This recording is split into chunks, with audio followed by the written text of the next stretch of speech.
उत्तराखंडमधील केदारनाथाची यात्रा सुखकर होणार आहे। सोनप्रयाग ते केदारनाथ दरम्यान रोपवेची निर्मिती केली जाते। कोट्यवधी शिवभक्तांना त्याचा लाभ होणार आहे।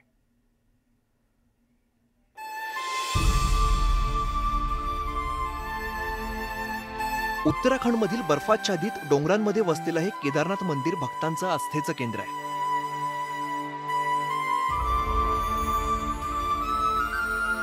दरवर्षी लाखो भाविक इकडे बाबा केदारनाथांच्या दर्शनासाठी येतात। पण केदारनाथ मंदिरापर्यंत पोहोचण्यासाठी केवळ दोनच मार्ग आहेत। एकतर पायी अथवा खेचरावरून तुम्हाला मंदिरापर्यंत जाता येतं, अथवा हेलिकॉप्टरमधून मंदिरापर्यंत पोहोचता येतं।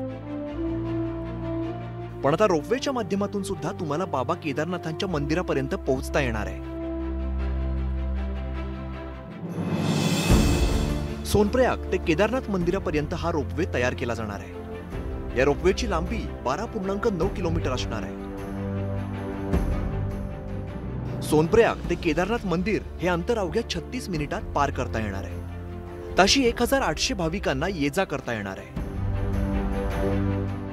रोपवेच्या एका गोंडालामध्ये 35 प्रवाशांची क्षमता असणार आहे। हा भारताचा पहिला 3S ट्राय केबल रोपवे असणार आहे। खरं तर सतत बदलत्या हवामानामुळे केदारनाथ यात्रेत अनेक अडचणी येतात। हेलिकॉप्टर सेवा रद्द करावी लागते।